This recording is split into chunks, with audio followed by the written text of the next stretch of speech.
Welcome to the Finance Podcast.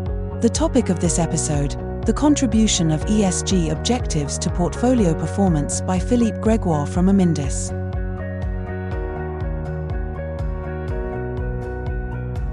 Okay, so welcome to everyone.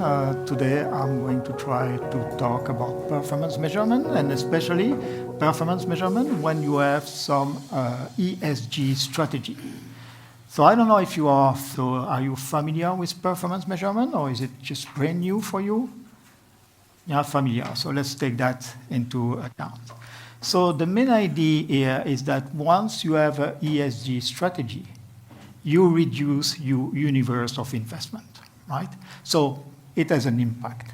But also you could say, when I have an ESG strategy, maybe I'm selecting better stocks, and I'm expecting higher return for lower volatility. We that, right?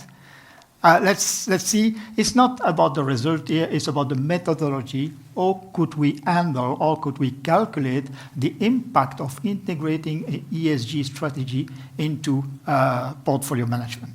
So that's the goal. So first, let's have a quick look.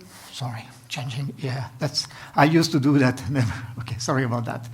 It won't happen. So let's try to talk a bit about the context. So what's the size of the market? What's the trend on the market? Why people are investing in ESG? So that's first context. Then let's remind us what are the different strategies of ESG. Once we have covered that, we'll go into our goal today, which is performance measurement, essentially performance attribution.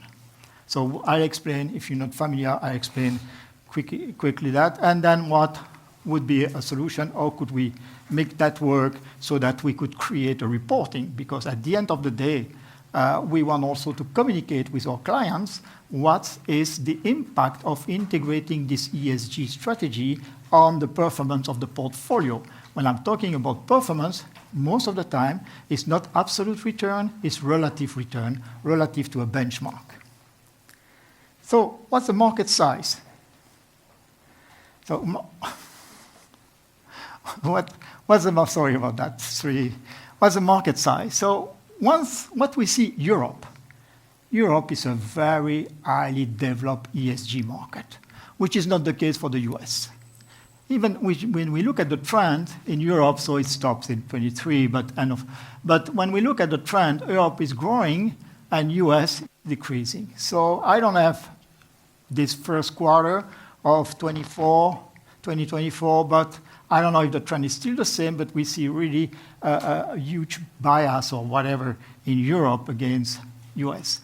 When we look at the trend, we saw a large increase until 21 and then kind of a stabilization. But this may be also a market impact, because when we look at the percentage of ESG fund in the total asset under management, AUM, we see that it's still increasing. So we all believe that ESG is here for a long time, right? It's not just like a fashion or whatever in investment. It's really a trend, and we see that in the number. Okay, so now why we should invest in ESG? Why? Why is it interesting? What are the drivers of ESG investment amongst asset managers? So there is a study here by Capital Group 2023 that shows that when we look at the overall industry, motivation is more convincing evidence showing positive relationship between ESG and performance. That's a huge subject, right? If I integrate ESG in a management decision process, do I improve that risk-return trade-off, right? So it seems that this is for about 42% 2023 that are convinced that they will deliver higher return. But what is kind of interesting, when we look at the ESG investors and non-ESG investors, right? We see that only 39% of ESG investors believe that they will deliver more return, while the asset manager that's still not investing believe that at 69% that they would deliver a higher return. This means that there's still place for new incumbent into this industry. Second, there is a large list, but I just pick up the two most significant, is greater transparency and consistency in ESG fund reporting framework. Regulation is there, right? We have a lot of regulation now that for companies, we have SFRD, that's for companies, but also for funds, we have more and more regulation for displaying ESG numbers. And also the data provider, they are there today.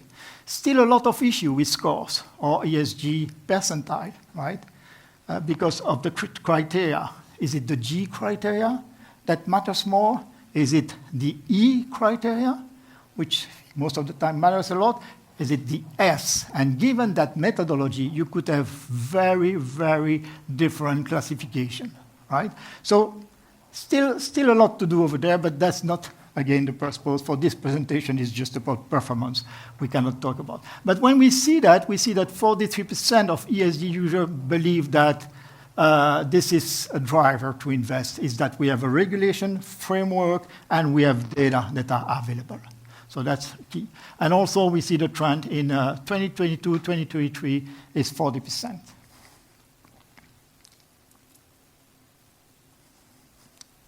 Okay, how about performance? Because we saw that performance is a driver. There is a study, the New York Rockefeller Center, they made a report. They cover 100,000 studies from 2015 to 2020, right? So that's a lot of work, right?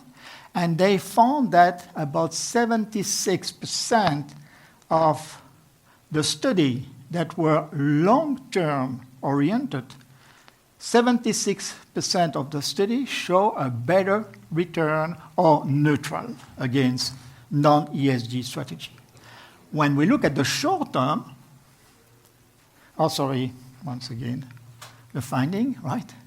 When we look at the short term, okay, we have 76%, but on the short term, that's not the case. So it seems that maybe when you integrate ESG criteria, it may be, okay, I'm not saying it is, it may be that you select better company on the long term. Company that are better managed, company that take care of the environment, so that's maybe better for their client, and so that's the finding, okay?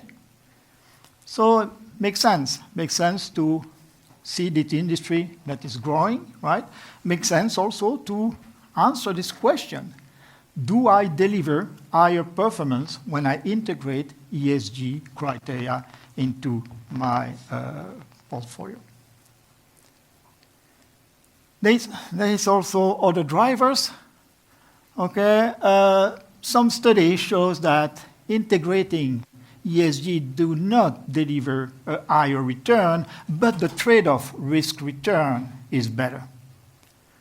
Okay, which should be the most important thing in managing a portfolio.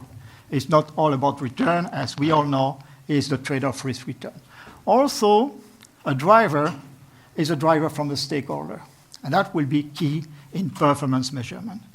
Because if it is the asset owner that decides and impose that constraint to the asset manager, this is not under the control of the asset manager. So he's not accountable for that, right? So that's key in performance measurement. In performance measurement, you want to measure the impact of decision for which the asset manager is accountable for, okay? So that's a driver, the asset owner. The asset owner say, I don't want you to invest in the non-conventional weapon industry, as an example. Also, more and more, there is regulatory support for ESG investment. So we see all these drivers, performance, trade-off, risk-return, pressure from asset owner or stakeholders, right? They are there, and also the regulatory framework are there to show to convince ourselves that ESG is here for a long time. So let's see the strategies. What are the most common ESG strategies? So the first one is to integrate E, S, and G criteria into your management process. It could be done through data, buying scores from a data provider. But also we see more and more asset managers that they have a team, an ESG team within the company to have their own proprietary scores. Just as having financial analysts, right? They have financial analyst team, now they have team for ESG scores. So these teams create a universe that is investable for the different managers, the different portfolio managers, right? So that's a very important point because this decision is under the control of the company of the asset manager, right? So that's the most common strategy, integrating ESG scores into universe to limit the universe of investment. Exclusion. Exclusion is also a strategy that we see commonly. Exclusion, as we all know, is non-conventional weapon companies, fossil oil companies, adult entertainment, alcohol, whatever. I mean, most of the time is the asset owner, the stakeholder pressure on the type of exclusion. Also, you have thematic. I want to invest in water-saving company, in a CO2 or greenhouse gas saving companies, right? So more thematic. We see also a lot of this type of strategies. Impact investing, most of the time on the SDGs, right? Sustainable Development Goal of the UN. Do I have an impact of one of these 18 goals? So that could be also a strategy. I want to have an impact on education. I want to have an impact on health or whatever. There's 18 goals, right? That's impact investing. We see also most kind of integration, but that would be more like I have an order, I take the best, and I invest in the best-in-class company, only the company that I have the highest scores. But that really limits the investment universe, right? And finally, we see that more and more, right? We have the active ownership. There is a story today, maybe you know it, about the group Total Energy. As you know, the president of the board is also the CEO of the company. So a lot of asset managers today, they have shares through the different portfolio, and so they are going to go to the General Assembly to try to have that separation. So that's active ownership, right? That's something that we see also as part of the ESG strategy. Okay.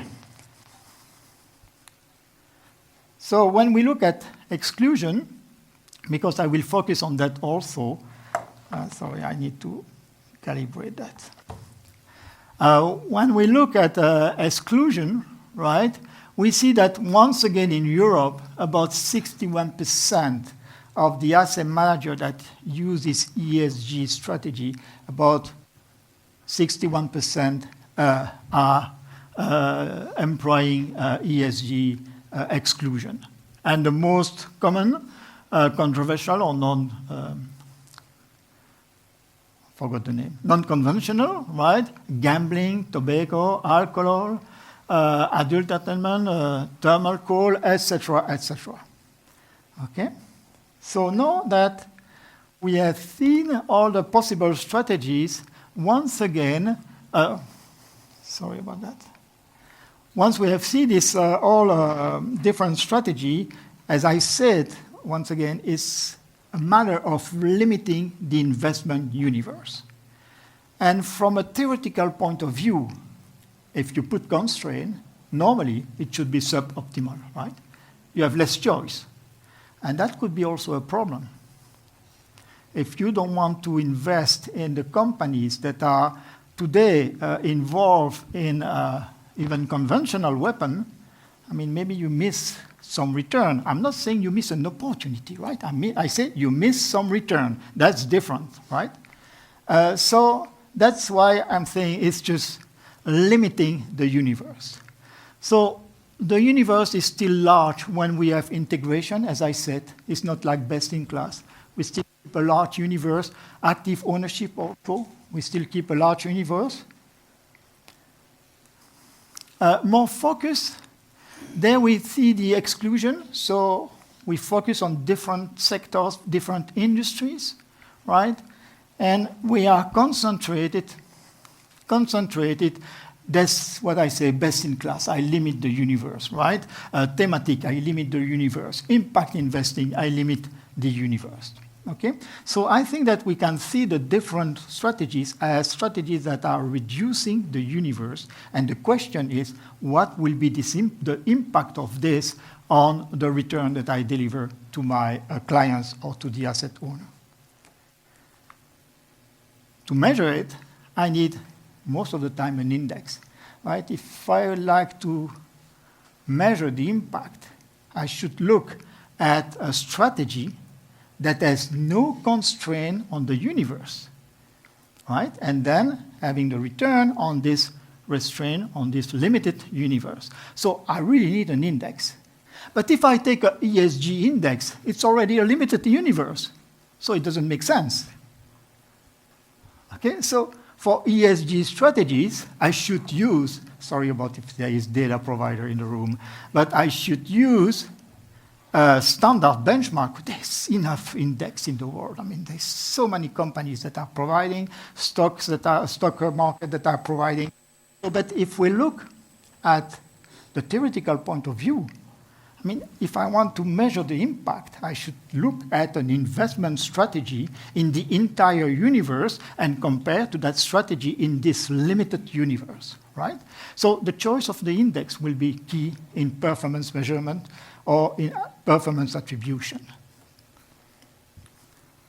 So performance attribution, that's what I'm going to talk now about.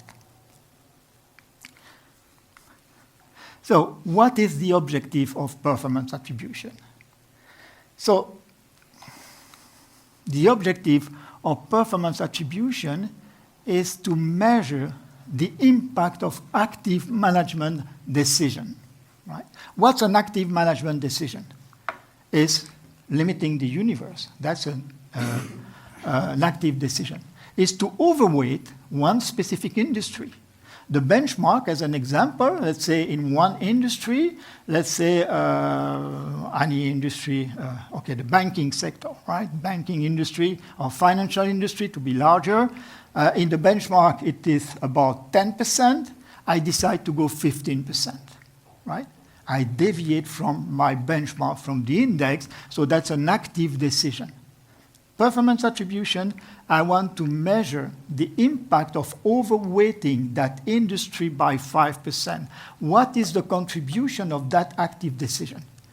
Will be the same for ESG, right? For ESG, what is the impact of excluding some industries in my strategy? What is the impact? So I won't adapt to it. I mean, maybe at slides 20, 25, I will maybe adjust to this comment, right?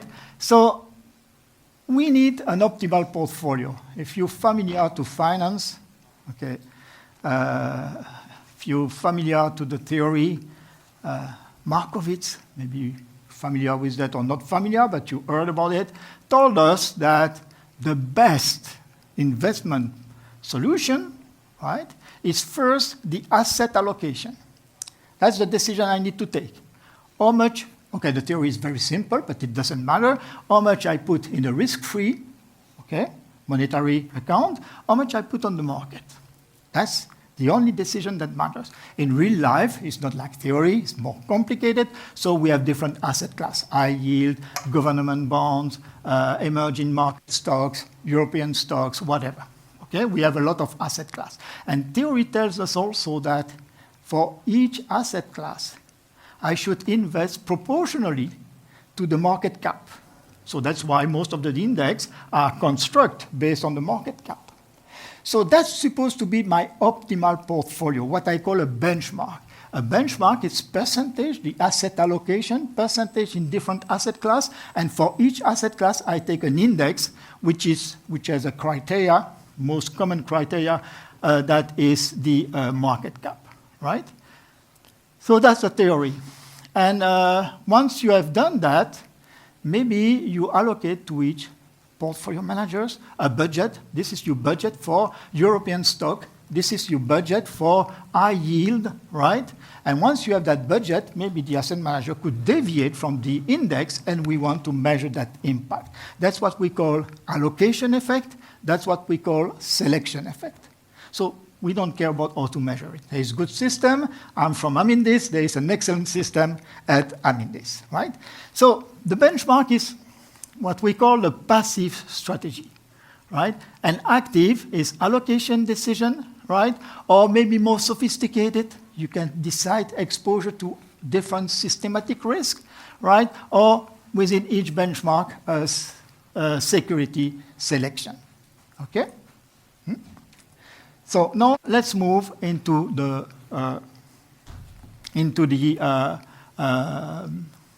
model, right? Model.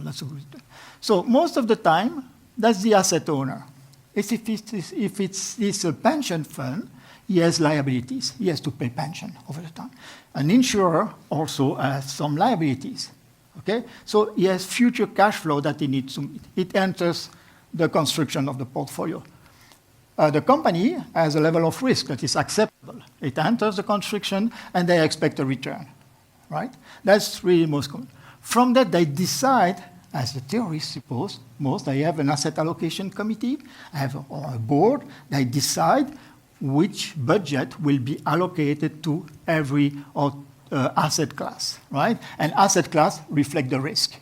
If I don't want to take much risk, I won't invest in high-yield bonds, as an example. I won't invest in emerging market stocks, right? So I have what we call the strategic asset allocation, and I can create an optimal portfolio, which is the strategic asset allocation benchmark. An optimal portfolio, 20% of European stock, 20% of government bond, etc., etc.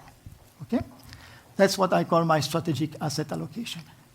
And then the asset owner, most of the time, and that's under the control of the asset owner, limit the investment universe through an ESG strategy.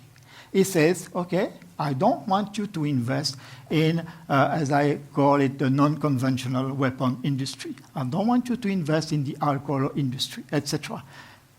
Is the asset owner is accountable. But now if the fund manager has a team that try to select the best ESG company, right, to ESG integration, that's an active decision under the control of the asset manager. So before we measure that, we need to understand what is under control of the asset owner, what's under the control of the asset manager, right? So that's, and once we have that benchmark, no limit, we can create a benchmark that adjusts for this limit that will enter the calculation. Okay? So, once I have decided that allocation to each asset class, there is an index with a return and a risk. And usually, the risk is relative.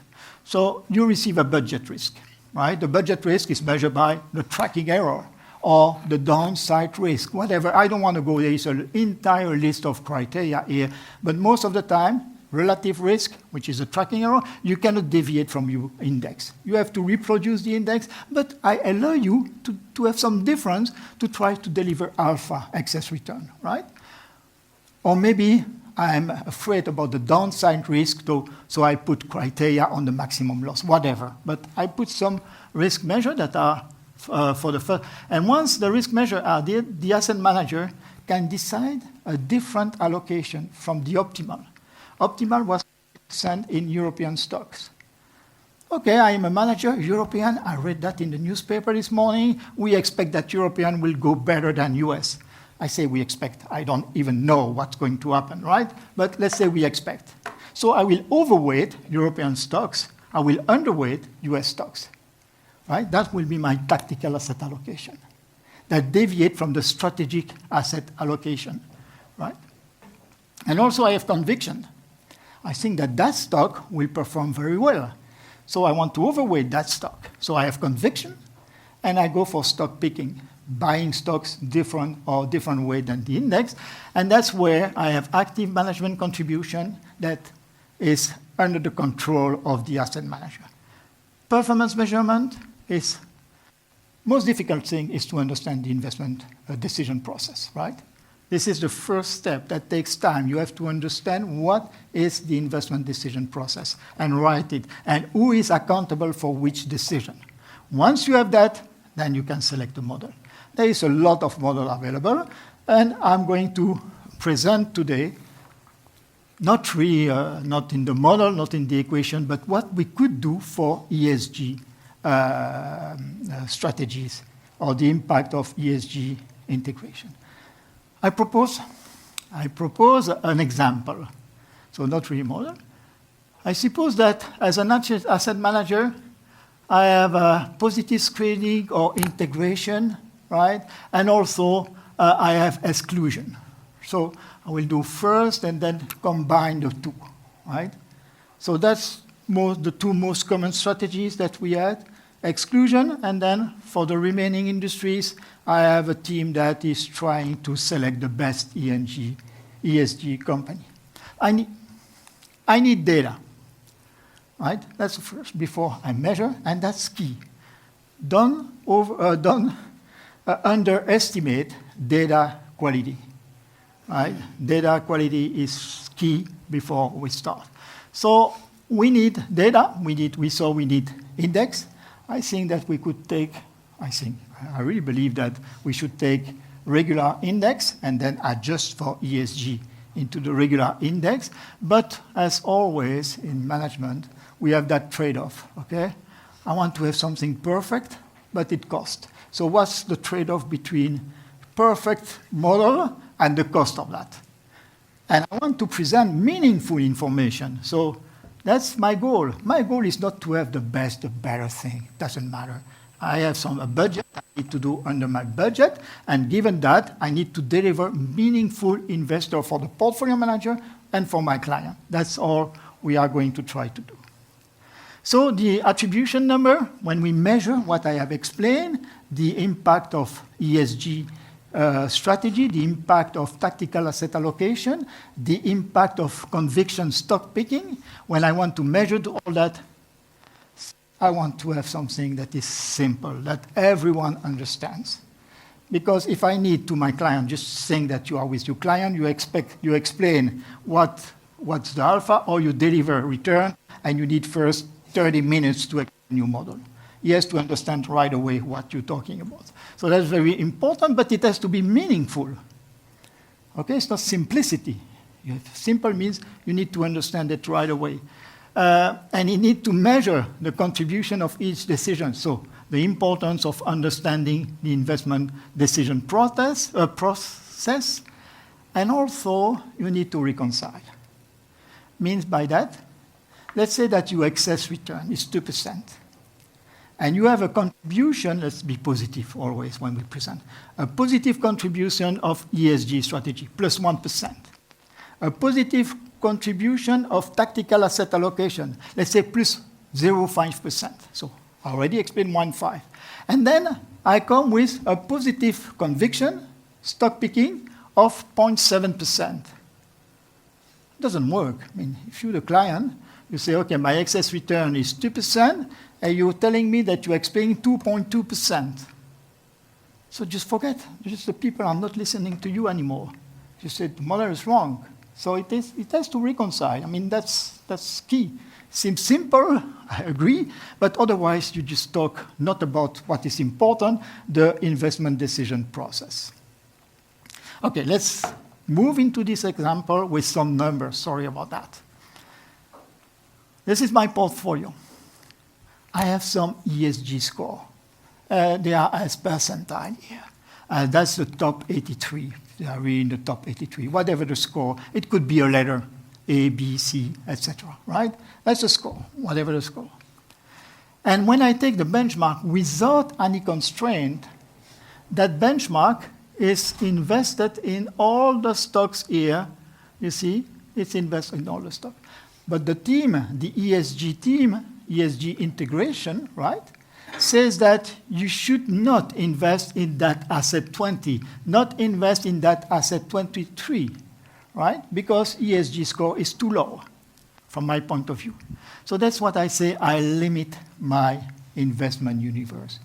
Let's not talk about calculation, but what I would like to do is that new benchmark that is not invest in asset 23, in asset 20, I want that benchmark has the same structure as the first one, about the same property, right? I don't want to change it.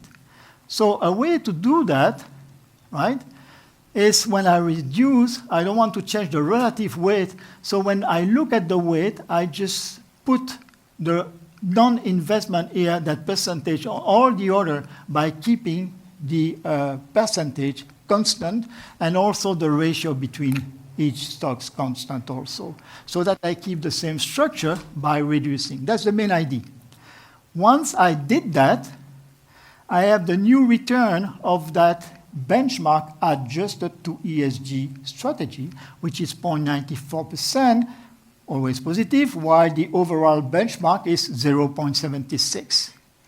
So it has an active return. I take the contribution, is the weight times the active return, and the difference of contribution is the ESG integration impact.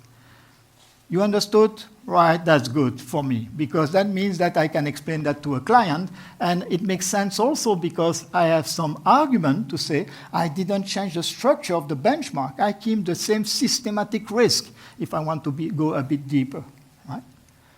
So it makes sense, and then when I add all this contribution, right, I can have the impact. I will show you in a reporting in a moment. Now, second, the exclusion. The exclusion means that here I have the integration, then there is some sector that I do exclude, right? So exclusion means that in this industry B, I cannot invest. This industry B is, for example, fossil energy, a non-conventional weapon, etc. So I have to set all the weight in 0. Once again, doing that, the main idea, simple, I want to keep the same structure. Right? By removing some stock, I don't want to change the structure, which means when I take the ratio, you see here, I have the weight of the first benchmark, 22.47% that we see before. For another sector, is 12.9. When I remove the weight here, I allocate in all the other remaining industry, and I want to keep all this ratio constant, so that I don't alter the structure of my benchmark. And once again, that's why we call it a successive benchmark methodology. Once again, doing that, right, I can measure the impact of this decision. Let's see a reporting. That's a real reporting on a real portfolio delivered by the system here. I mean this. We have the benchmark, let's say MSCI EMU full, right? The benchmark deliver 12.75%. Exclusion or negative screening, I exclude fossil energy, I exclude alcohol. Using that methodology, I did measure that the contribution is 0.4% minus 0.65%, which means that I have a difference of minus 25 basis points. Okay? But the portfolio manager is not accountable for that if it's the asset owner who decide that. So I remove it from the equation when I will look at the strategic asset allocation and the tactical asset allocation. I don't want to look at that I explain, so I will remove that. But when I put it best in class because I went on score, but the ESG integration contribute plus 0.53%. Here, in my example, that is also the asset owner. So the ESG return is 13.02. The portfolio return is 13.91%. Okay? So I have an excess return after correcting for ESG. I'm not looking at 13.91 against 12.74 without any constraint. I'm looking here in this example at 1391 to 1302. Okay? You see? Now we can decide if this is the responsibility of the asset manager or not, if I need to include it or not, right? You have to understand the investment process. And so, allocation, remember tactical asset allocation? I select different weight in different index, my budget, conviction or selection, they did contribute to explain that 89 basis point. So when I want to reconcile, I have the MSCI return, right? 12.74. Negative screening removes some performance. Integration or best in class adds some performance. Allocation adds some performance. Selection to end up with the portfolio return. You see, I have more information. I have more information than only an excess return. That's what I say, for me, it's meaningful because I can show to my client here some information. Then I can complete this information by industry, whatever. Okay? Okay, still, as I understood, I have 40 minutes. So still a couple of minutes to go. Yeah. Just a quick focus on the E. I will go a bit faster on that, but no, some call it the temperature of the benchmark. Maybe you're familiar with that.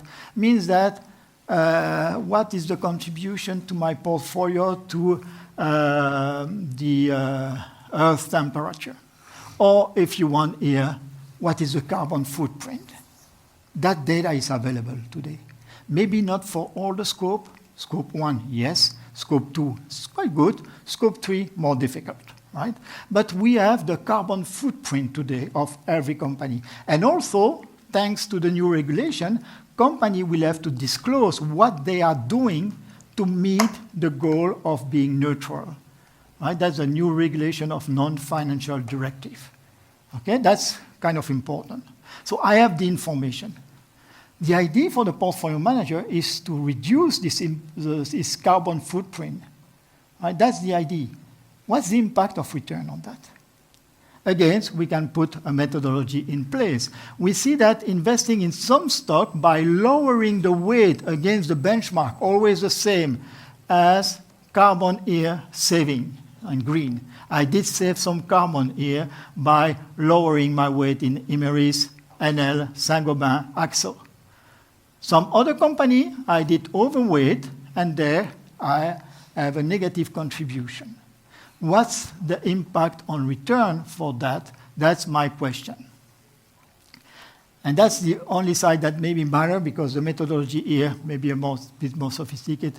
But we have to understand that every company today has kind of a short position of the carbon emission. If you're familiar to the market, short position means that you are short today at 100. If the price tomorrow is 150, you have to buy back at 150 and you make a loss. Today, carbon is free, almost free. It's not free, there is some carbon certificate, but really, it's almost free. So that means that it's like every company has a short position at zero. And tomorrow, regulation will say, okay, you're not meeting the goal. You, as a company, you're not meeting your goal of being neutral. I will add some heavy tax on you. That's what I say, heavy tax means you will have to pay. So I will have to buy back my position at the cost of the tax. Okay? And so that will have an impact on the return. Just as an example, that's numbers of 2020. ExxonMobil, 112 million tons of CO2 per year, right? If I say, and that's not a number that is just not reasonable in the future. Today is zero, right? Or almost zero. But let's say in the future, if they're not doing anything, right? Maybe they will have to pay €100 or $100. Which means that will be a cost of 11 billion, given that the yearly earnings are 8 billion. You see the problem, you see the impact on return on that stock could go down. And so that's all the idea of carbon emission. First, have another look at your portfolio. Instead of having a look of allocation, I have 20% there, 5% there, etc. I have a look on exposure to GIC, to CO2 emission, right? And the main idea is that could be translated into a return. What would be the impact in terms of return, right? So that I could measure that. And so the main idea is to have that what we call the carbon cost today, given that, but more sophisticated because it's not really today's emission that matters. It's what's the strategy of the firm to go neutral. That's the most important thing. I prefer a company with a huge emission that has a good plan to reach neutral. I prefer a company that has a large emission, but with a plan, right? Than a company with a low emission that just keep it like this. Okay, so into the calculation, when I say the carbon cost, I have to have a forecast of future carbon emission, future carbon pricing curve, that's why I say, to translate all this into a cost. Once I have a cost, I should say, okay, if they were neutral, that active return against the benchmark will be 83, while it is 98 today, 0.98. So I look at neutral, and I look at allocation and selection. Indeed, it's neutral, carbon neutral. So I have allocation and selection that does not depend on carbon emission. And you see that, I see that here, effective, I have 36.22. Means that what contributes the most is the allocation. Selection was about the same. The fact that on the specific stocks, I did select some stocks that did not have large emission, did not impact that portfolio, but allocating in different sectors had a huge impact. Okay? So that's all for today. The only thing that I can say, methodology is quite nice, right? We can have a research, that's my job. I'm in this, but also I think that you really need also the way to be able to do that. And thanks to I'm in this. A bit of commercial at the end. Okay, so let's finish on this slide. Finally, the mandatory risk warning. The content of this episode is for general information only and is not a recommendation to buy or sell any financial products. All information is supplied without guarantee, and this is not an investment advisory.